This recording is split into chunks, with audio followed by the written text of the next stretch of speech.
of Seattle. And I am the founder of the Sober Curator, which is a lifestyle blog that curates content specifically for those living an alcohol-free life. My sobriety date is May 1st, 2006. Beautiful. Thank you. And Amy. Hi, everybody. I'm Amy Liz Harrison, and I am the author of Eternally Expecting, a mom of 8 gets sober and gives birth to a whole new life, her own. And my sobriety date is April 23rd, 2011. And I am just overjoyed and thrilled to be here. Thanks. Thanks, Amy. And Christina. Hi, I'm Christina Dennis, and I'm a recovery coach and expert in breaking codependent patterns. I'm a mother, and my sobriety date is May 6th, 1997. At least we're May babies together. Yay!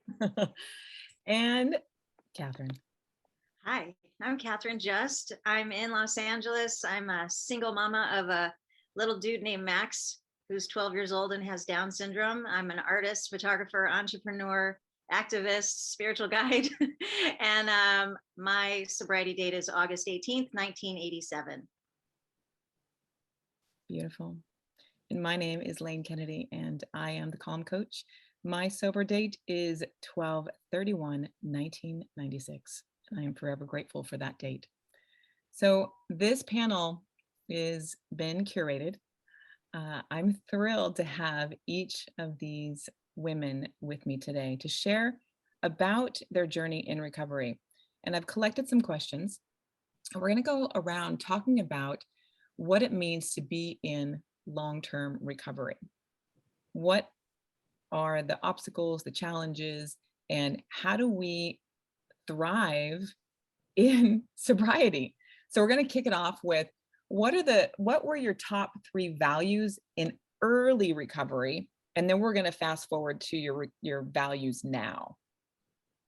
Anybody want to start with that one? Because for me, my values in early recovery were like, let's have fun. I got to have fun because I was dying. But I'm still carrying that value of fun today. And I'm super grateful for that. Elise, did you have values when you first got sober? I have values when I first got sober? It's a really good question. Well, I valued coffee, and I was not that particular of how good it was, because I drank a lot of really bad coffee in the beginning.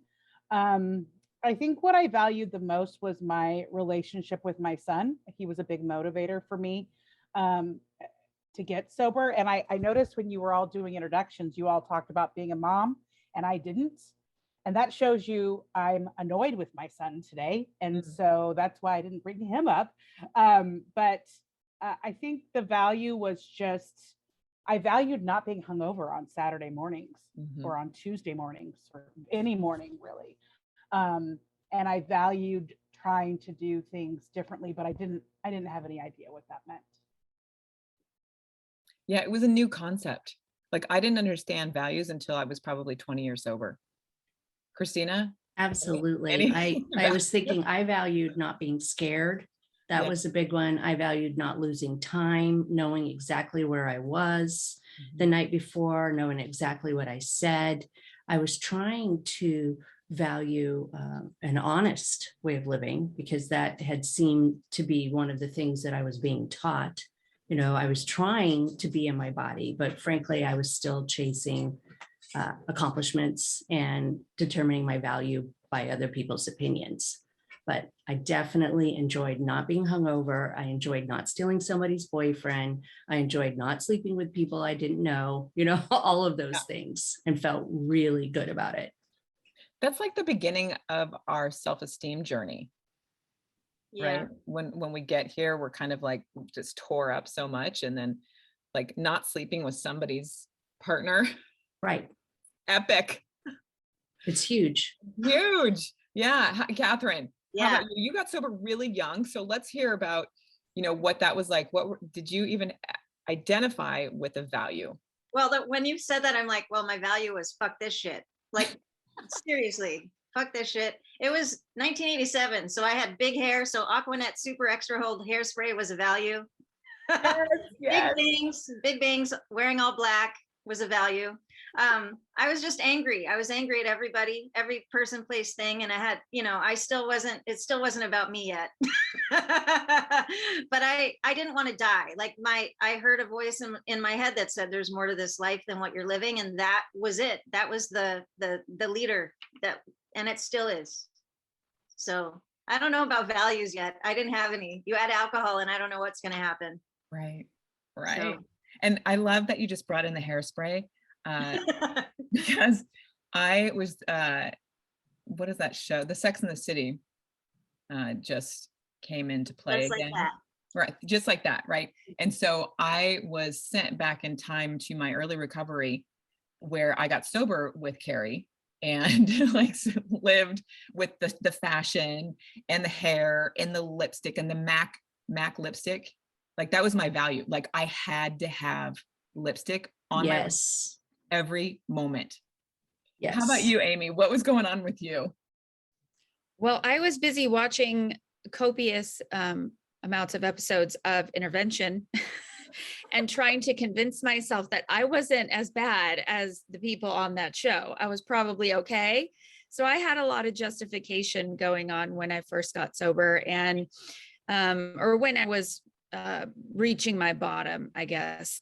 And so in terms of values, when I just, finally got to the point where I was sick and tired of being sick and tired, the big deal for me was just to get out of trouble. At that point, I had legal issues. I had to build consistency into my life, and I wasn't used to that at all. I was used to just kind of doing, spontaneous, crazy things and tugging my children along with me. And then I guess the other thing I would say is just, starting to get comfortable with being uncomfortable and realizing that that was okay. That was a really big deal for me, to not worry so much about what other people thought. I think that's constant. Mm-hmm. Right? How about anybody else? Like anybody still worrying about what other people are thinking of you? Never. No, we're not supposed to worry about that? I'm confused. I know.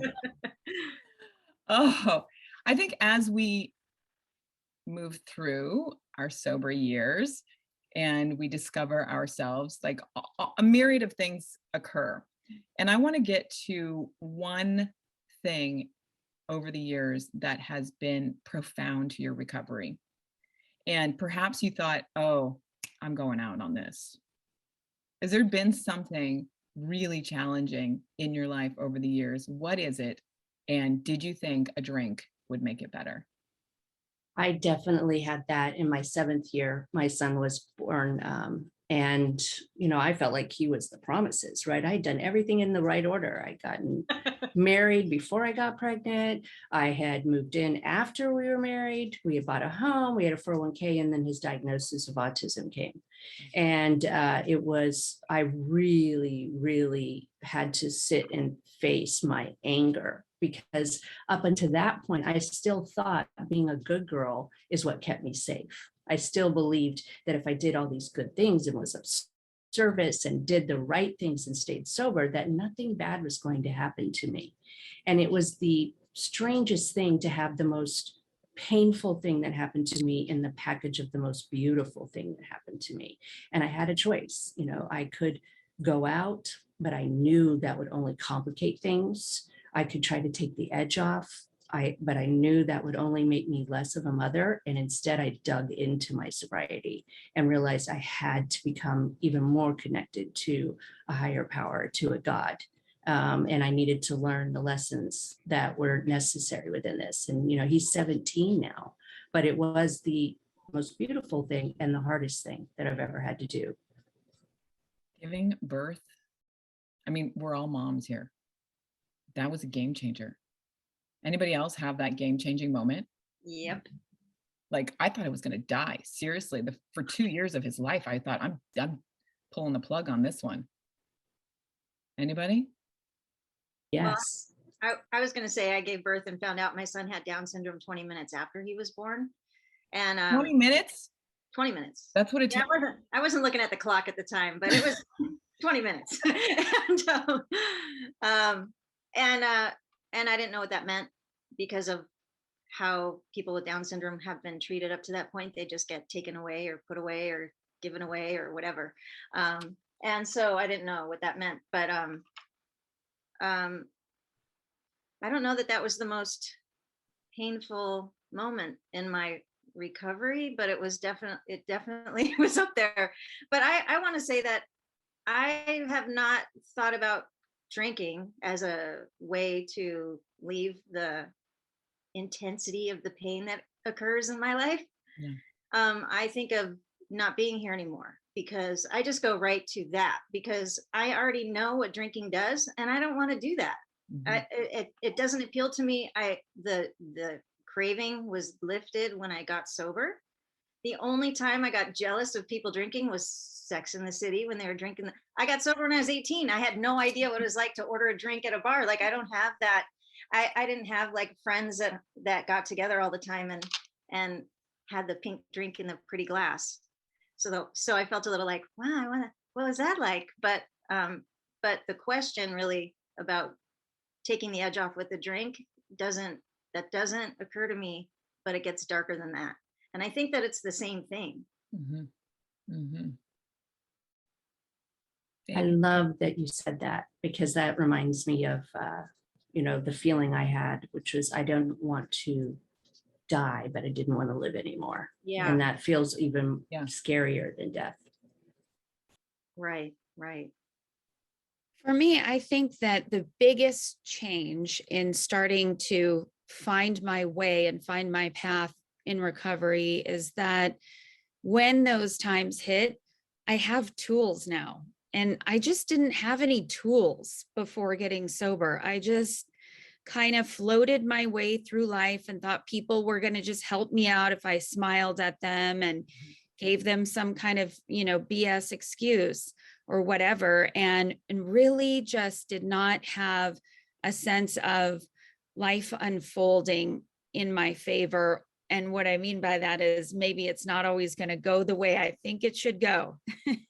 And so I think I just kind of had to surrender to over and over again, so many of those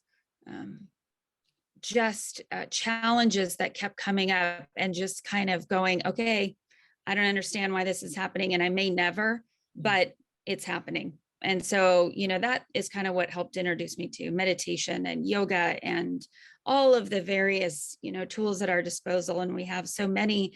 And then, the fellowship opportunities in getting to share those tools with each other. Can I say something about that? Because I think that's such a really good point, that when I get to that place of darkness and it gets dark, really, it's like in 0.5 seconds, I'm down the rabbit hole of doom. I'm so good at it. I think we're all here can relate to that. And then I think, like right past that, I have a little smirk inside of me, like, this is a contraction before some expansion. I don't even know what's going to happen, but it better be good because this sucks right now. Yeah. And so, and I have like evidence of that through my recovery, that like every single time I'm on my knees, so to speak, that there is something that I couldn't have ever fathomed or imagined would become my life or become a deeper part of how I am in the world that I didn't think was possible. So in the same way, like we have these tools, but one of them is awareness of having longer term recovery. We get to see the result of not choosing over and over again to take ourselves out in whatever way that we would do that, which I think is the great gift of having a little bit more time, is that knowing. It is that knowing. Elise, do you want to add? Yeah, I feel like in the journey of recovery, things happen like, for me, it's been at the 5-year mark, the 10-year mark.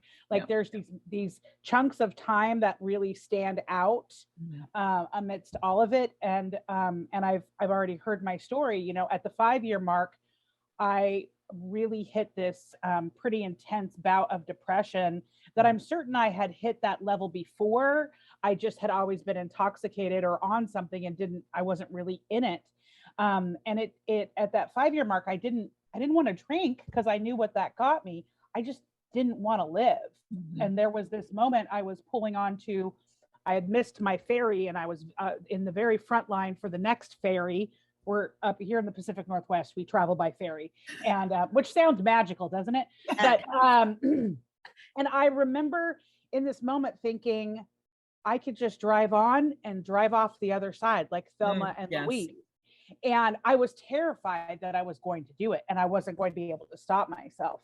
And thankfully, you know, I called my sponsor at the time and she stayed on the phone with me, and things happened from there.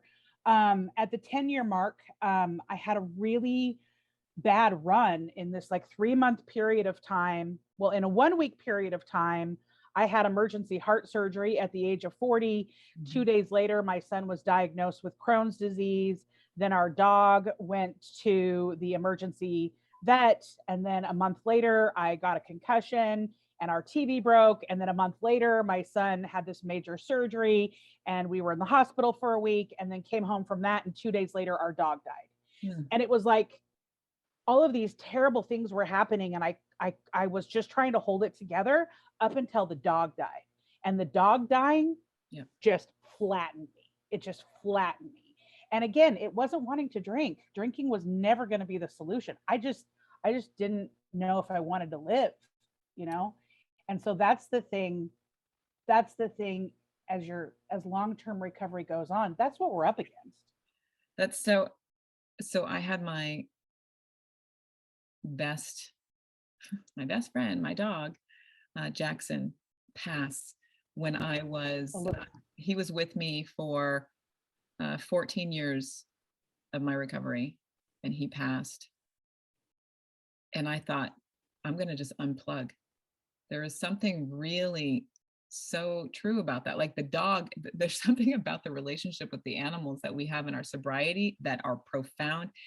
Nothing I had anticipated, expected, but death in general is hard. Has anyone had like a loved one or a member of their community pass on sober? Yeah, my dad, my dad passed away 2 years ago. But before that, like one of my best friends in recovery died of sepsis. And there was nothing I could do. Like I had to detach from what was happening. I couldn't help her. Her bottom was so far down. I didn't even relate, and it made me shaky. Right. So that's also like, it is hard to watch somebody in active addiction that you have seen have a different experience of living. And my dad's death, I actually just was grateful that I was sober and could be there, even though he, you know, I just wanted him to not be suffering anymore. He had been suffering for the last 2 years of his life. So, you know, it's fascinating how I have a memory imprinted when I was first getting sober. In my early years of sobriety, there was a whole crew of people who would hang out, and we would go to movies and barbecues and the whole lot. And there was one in particular, one person, and he went off the rails, and he had a gun in his house and he was shooting his house, and he ended up taking his life. And nobody anticipated this relapse. Nobody expected him to take his life. But I have this memory of him being so engaged with his program of recovery. He would be the person who would go sit down to the newcomer who would be shaking, you know, with the bag in their hand, still drinking. And he would say, "It's okay, you're going to get through this." And so I want to shift a little bit to what do we do and how do we help those people who come up against mental illness? You know, because mental illness is what we're dealing with as people in recovery. We have addiction, right? So how can we, you know, take this alcohol-free lifestyle that we're all living in sobriety and care for our mental illness and take away the stigma? What are you guys doing for this? Well, for me, it's always the pursuit of loving myself more capably, more efficiently, more effectively. I feel like that's literally what we could, you know, pull teenagers out of school and say, look, the next 10 years of your life need to be dedicated to you learning how to love you exactly who you are. And self-care is an action for me. I learned that from my first sponsor 24 years ago. Self-care is an action. And so whether you feel like it or don't, you get up and you do what you need to do to show care for yourself. And my son really taught me this because his nervous system demanded, I mean, he didn't sleep for 12 years. And so there were definitely times where I would be incredibly threadbare, but I would know I have to make that one meeting. I have to sit down and write. I have to, because of what I had learned in sobriety. And so I think that boil down any coach's program, any self-help book, it would be, how do you learn how to love yourself more and go after it? Was there a self-love class in high school that I just didn't show up for? No, there should have been. Nobody talks about self-love. Nobody talks about self-esteem. Nobody talks about it's like there's a competition. Right? Yeah. There's a competition to be the cheerleader or be the best basketball player, right? There's this competitive spirit, but there's no self-love, no self-esteem. No, it's really sad to me. And so much is about accomplishments and achievements, right? And I'm always thinking that even my kids will come home and, talk to me about these different, and where they are on the GPA, list and the curriculum for this and that. And I keep sort of feeling like, we've totally got the cart before the horse, because, if you look at other countries and they take this mental health thing more seriously, right? And happiness and finding that spirit of inner peace. And I kind of feel like in some ways, we've got it a little bit backward here. And so I don't know, I try and do what I can in the home, but it's tough. I think it's just getting tougher. It's just really a difficult path to navigate, I think.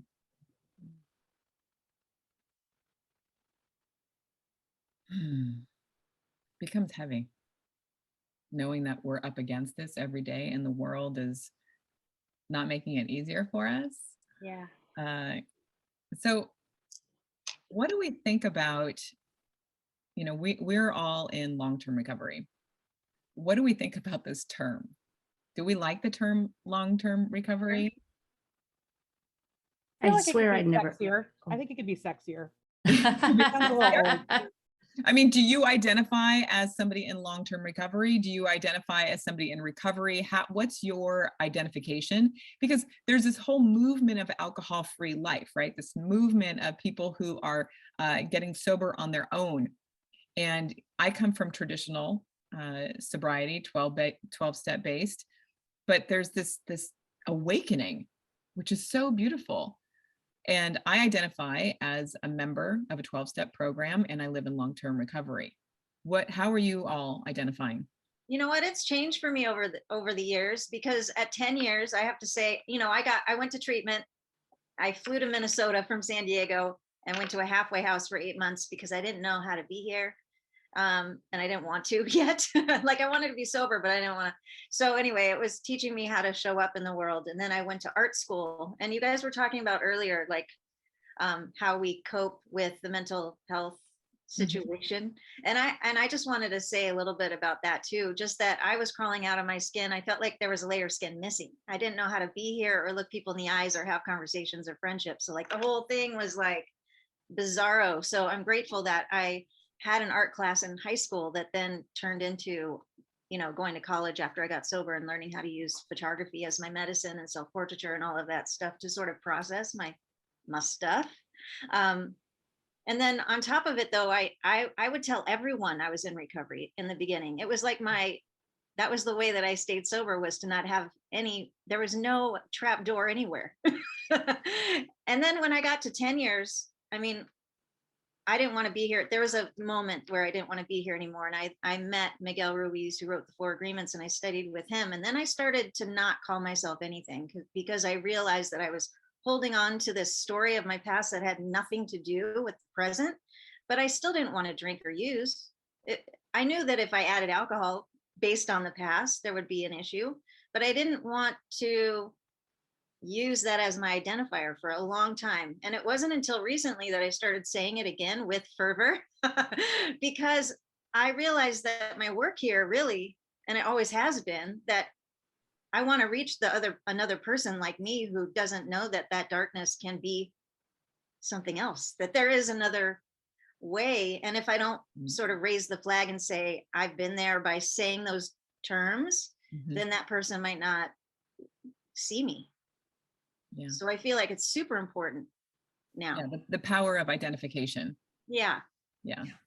You know, I never even heard of the term long-term recovery until I met Lane on Clubhouse and then heard people using it. I was in my 24th year, not realizing that I had what they call long-term recovery. You know, really not interested in the phrasing at all. And because my focus has been recovering from, you know, adult child, you know, wounds, codependency, I had taken my eye off the idea of consuming alcohol or even worrying about what other people were doing. You know, the first couple of years, everyone's an alcoholic who picks up a drink. You know, if you're an alcoholic, everybody is.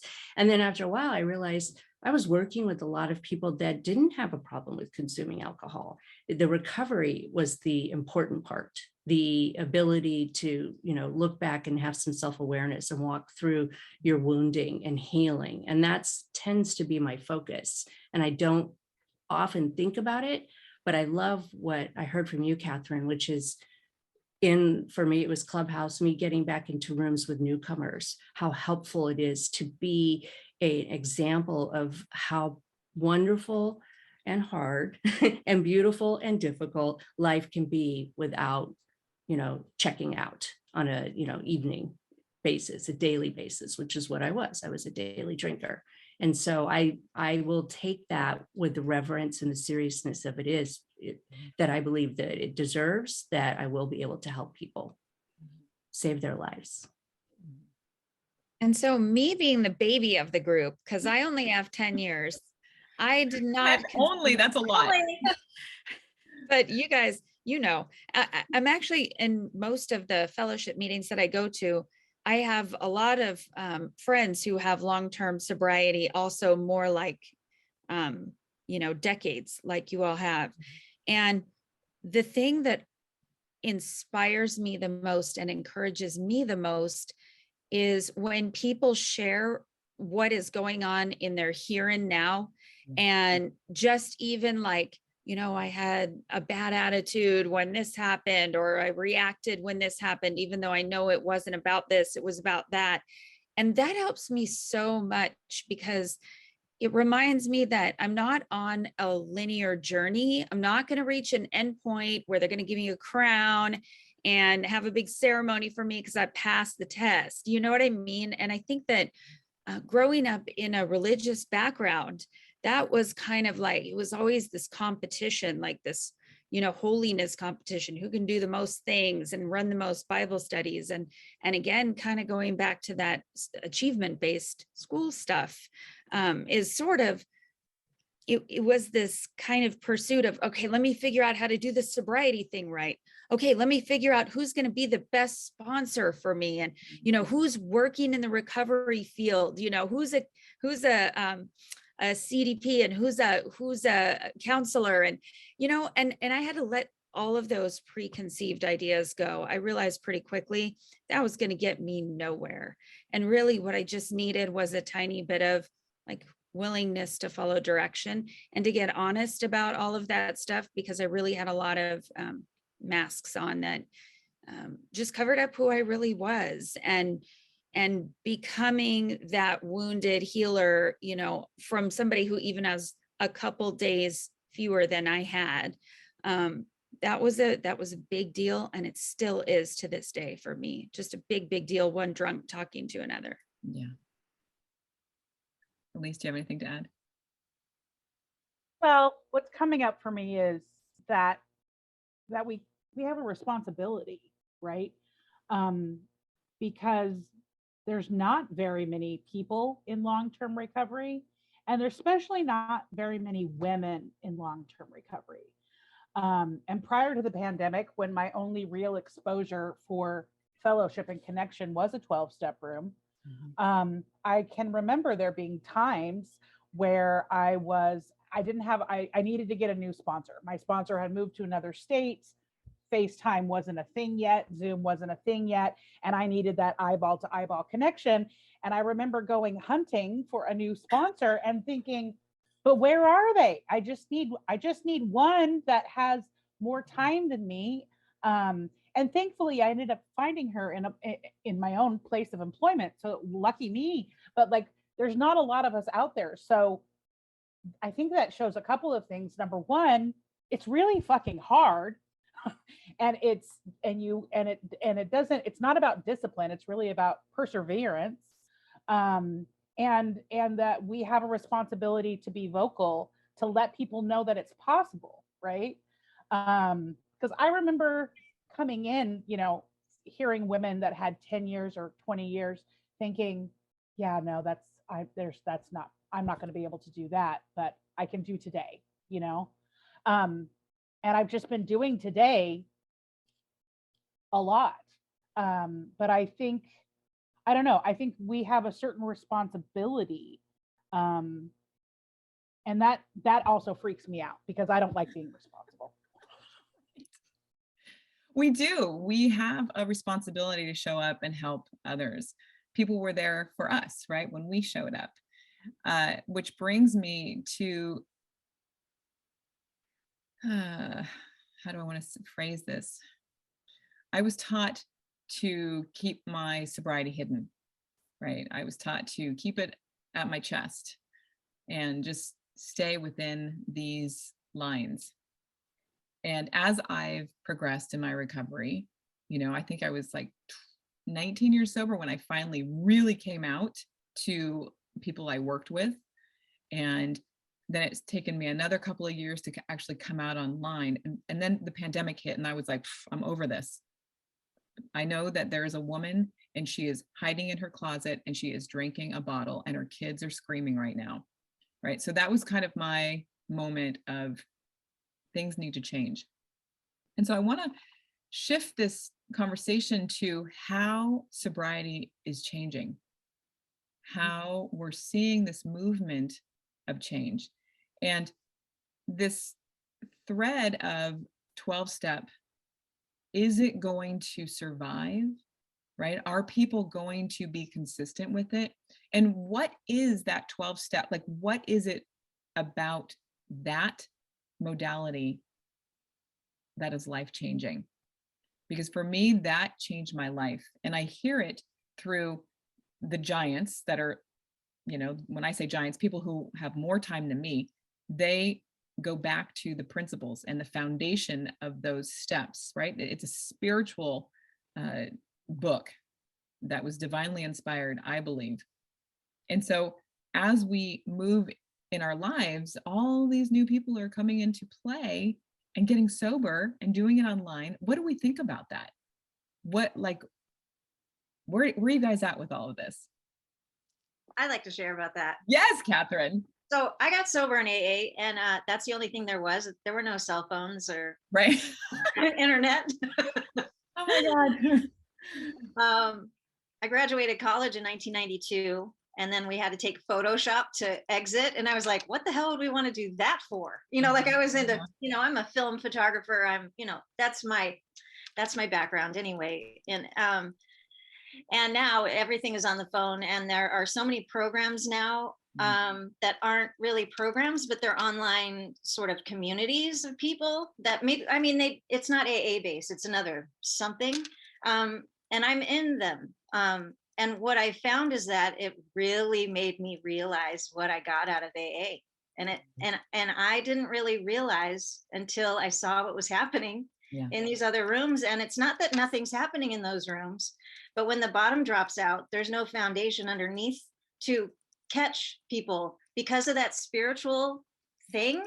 And that it's not about me working it out on my own and just talking about my stuff with other people to try to fix it. It's not about us as humans. It's also about the thing that we cannot name, the spiritual element of the program, where we start doing the steps and doing what's suggested and doing things that we normally would not do. And do contrary actions, like all the things that I didn't really realize were everything. like you don't realize that that is how you're living until you see people that don't have that foundation sort of like trying to make their way through without it. And I do respect everybody's way. Like, I don't think that it's this way or that, but for me, I noticed that I have like slid myself right back into AA and feeling like, oh my God, thank God I already had this. Yeah. Thank God I already had this. And I'm in the rooms again online. Thank God we have internet now so that I can just show up anytime I want all over the world. Mm-hmm. I mean, I don't have to put on pants, but but I think that's a big, you know, I'm hosting in another online community that's not a program, but they are saving each other's lives in a different way than, and I don't know that that would have helped me back then. Like AA saved my life. You just brought up a really good, interesting point. In AA, we're taught, or I was taught, I'll keep it to me, that I show up.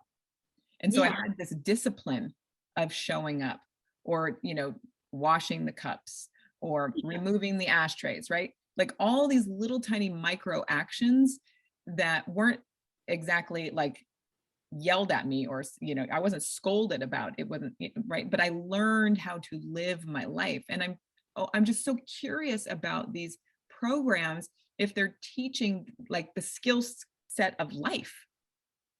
I kind of get lost with that. I don't know. Anybody else involved in the groups, or what do you think about this? I am. And well, I'm involved in 12-step fellowship. I also got sober through AA. And, there were a lot of things I did way early on that I was like, how the hell does this relate to me? My sponsor would tell me, okay, I want you to clean out your sock drawer. If I'd call her up and I'd had a big story for her, and I'm like, are you on crack? Like, why do I need to clean up this? I just need this person to behave the way I want them to behave, and I couldn't see what was happening. But of course, over time, and then of course, in hindsight, seeing those seeds being sown. And the thing is, if I went to somewhere, that didn't have any kind of way to treat my mental state and my head, and my spiritual life was so broken, I had that spiritual malady and all of that. This is what still gives me the most trouble is my head, and me believing false narratives and all of that stuff. And because of what I have gleaned from AA, I think it's just so much easier to see those things now, see those patterns of behavior, especially the 4th step. And, seeing my part in some of my resentments, that was huge for me. That was life-changing.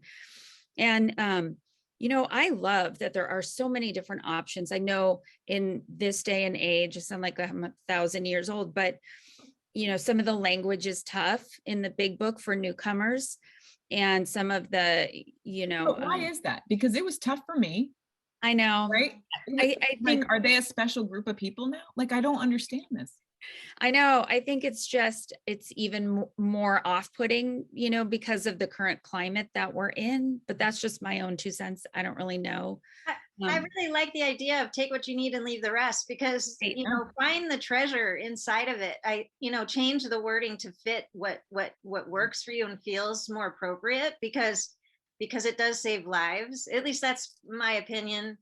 And I'm a Jew inside AA where they say it's not religious. And I'm like, reading the prayers, I'm like, this doesn't, no. And they have a Christmas tree in the corner and they say they're not affiliated. I'm like, where's the menorah? Like, it's been that way the whole time. Yeah, there are contradictions all through it. But yes. I agree with the mindset. Some of the other programs, I think, stay at mindset. And my mind is pretty broken. And really, I need the spiritual solution. And that is what the 12 steps brought me. And AA was just the beginning. And it never, ever says it's going to be more than just a beginning. I mean, that's literally what it says. More will be revealed. So quickly going into other programs that helped me figure out relationships and how to heal the wounds at a deeper level. Like I brought up ACOA. The 12 steps, though, is a spiritual technology that I don't think I feel like, okay, abstinence from alcohol can be achieved, but to live a sober life, there needs to be a spiritual solution. And without a spiritual awakening, I feel like you're always coming from behind when you're trying to fight it. Like that stuff still shows up, because drinking wasn't my problem. Life was my problem.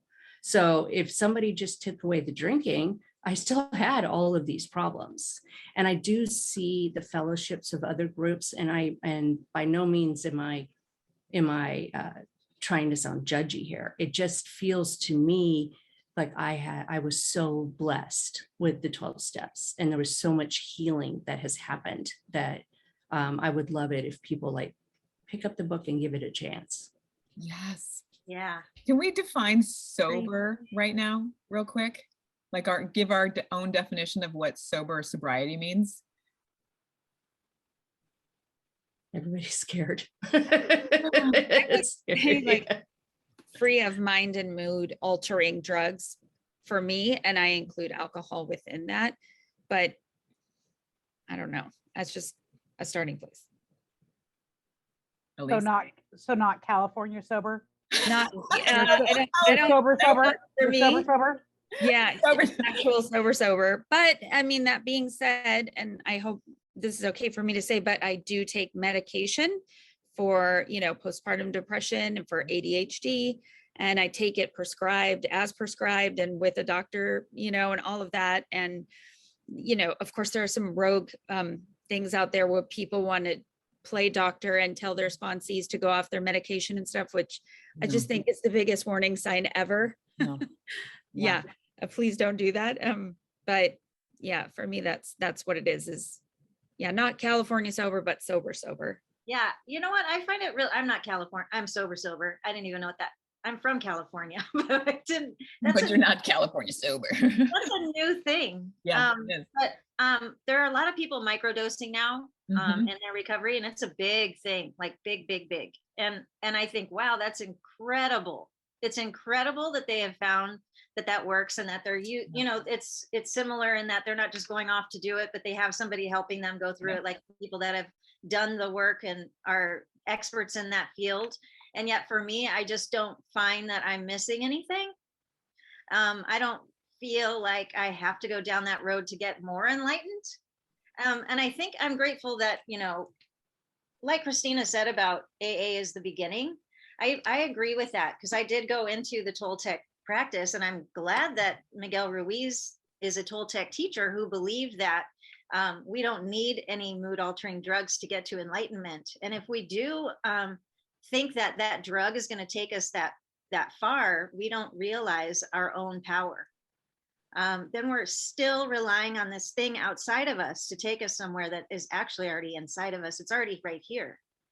And I think that for me, I think because I'm such a hardcore, like I'm sober no matter fucking what. And I just don't, I'm just grateful that I have a solid understanding of what sobriety means for me, and that I don't need to, I feel like it would be tricking myself. I'd be manipulating myself, just like we're so good at it, aren't we? To manipulate our own selves into thinking that it's another way of healing.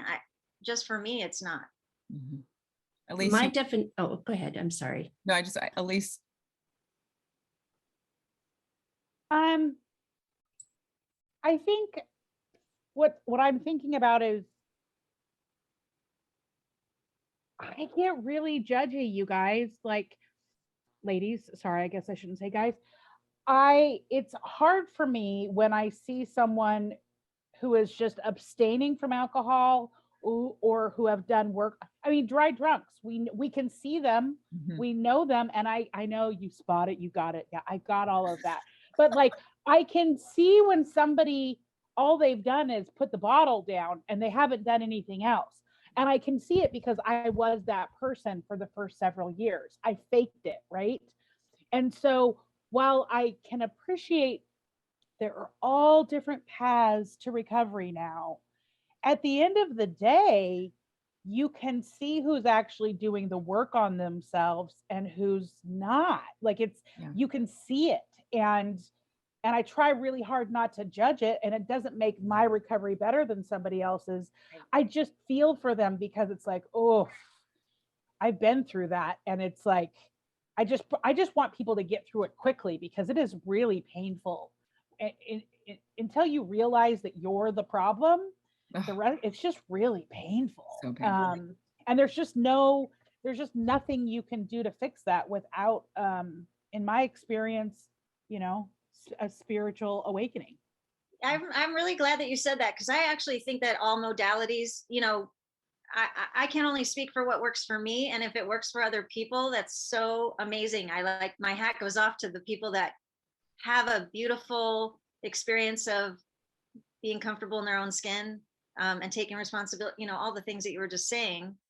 And I think that we just have to be honest with, for me, I don't change unless I'm on the floor, like face down on the pavement. Like the pain has to be so great. So the people that actually are doing sobriety in a way that is leading to pain that we're watching it. We don't actually know what their journey is supposed to be, or what that's about. And I think that I can get sort of like holier than thou about like, well, this is the way that and I have to remember that I'm not God either. And I don't know what their journey is supposed to be, but I definitely don't want people to suffer, but I can't know how long they're supposed to suffer until they get the message, or how long they're supposed to suffer until they decide to try something else or ask for help. It takes me a long time. Christina. What I wanted to talk about, the term sobriety and what that means to me, and everybody's brought it up, but the term sobriety is really being present. Yes. Not using anything. That you often say sober from alcohol, drugs, and candy bars, but it's truly that. It's being right-sized and knowing that I'm not God, living in a sober way. And that is, for me, was a result of working the 12 steps. And for me, it was a result of living my life within the principles that I was taught. And if other people can get there the way that they get there, that's great. But there's a lot of times, I was told if you're 20 years sober and still parking in the red zone, then you've got some issues, you've got some things. And we've all met the miserable fuck who's, got 30 years of sobriety or abstinence. And I don't think they're the same. And so I think everybody has said it in their own special way, but I really hope the more people understand how dangerous alcohol is, how dangerous it is to our bodies and our brains and our souls, the better. So whatever it takes somebody to get there, I do think we're in an age of enlightenment. I do believe that there is an awakening on this planet, especially after the pandemic. And I'm kind of excited to play whatever little part I can. Yeah, such a good Okay, point. but I have a question. Yeah. I'm going to go there, Lane. Go. I'm going to go there. I know, go, let's do it. What do we do? How do we feel about the new sobriety, the people with 6 months or a year that are online sober coaches selling recovery? I've even had people approach me with their services, and I'm like, I've been doing this since before you were born. What are you talking about? Like, I'm not saying they don't have something, but I'm like, what do they think they know? I didn't know shit for the first 5 years.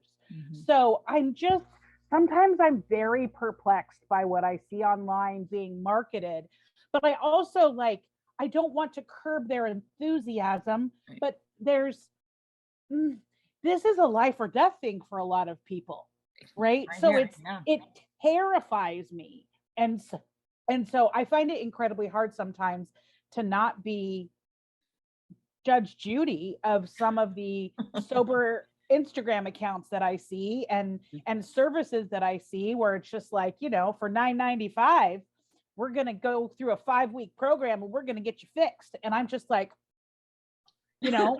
I'm just, and I guess at the end of the day, I'm just glad none of that was available when I got sober, because I needed to get sober the way that I got sober, because I too am motivated by pain and desperation. And when I get in enough pain, I will be motivated to do something. And I fear that if I had all the options that are out there now, that just would have kept me from getting to my personal bottom that I needed to hit to then recognize that I was the problem.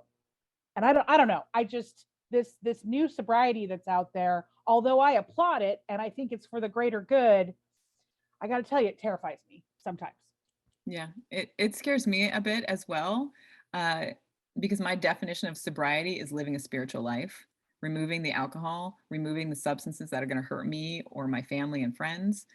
And thank you, Christina, for bringing up my Snickers bars, because you know, we take away the alcohol, but I still have a disease in my mind that thinks differently and thinks that I'm okay. And if I am not plugged into the ocean of yummy, which I have talked about before on the podcast, I'm doomed. I'm really doomed. So for me, sobriety is this spiritual path. And I found it through walking the 12 steps, a spiritual set of guides. But I also found it through Buddhism, right? I went and studied. I find it daily through my practice. And Elise, you bring up this point of these young, these young, enthusiastic sober coaches. And yeah, it is terrifying. But I also know that I have to like let them have their journey and hope that they find the 12 steps. Like, Yeah, you know, and find another path. Like for me, like it was going down another path to a deeper spiritual well, like what Catherine talks about, going down that other path with Miguel, right? It's like we have to find our way. Go ahead, Catherine. I think it's amazing that there are people that can't leave their house, but they can go online and go hang out with other sober moms and talk about the reality of what that means, especially during a pandemic. Yeah. I'm in a group like that. Yeah. And it's not a program, but it's saving people's lives. Right. And the person that started it has like 6 years sober. And I'm grateful because I didn't realize that I needed it until I got my butt in there too. And well, it's community, right? It's community. It's also again, like feeling together. And being a single parent and being sober and having a child with Down syndrome, like there's a lot of different nuances with all of that. Yeah. But just to be able to take the mask off, so many levels of masks that moms wear. And then the wine mommy culture that's happening online. It's just, you know, to have a place, a safe place to go, just, I mean, they're in there all day long. All day long, there are meetings all day long, and you can see the same people in there all the time. I'm like, it has the same effect as a meeting.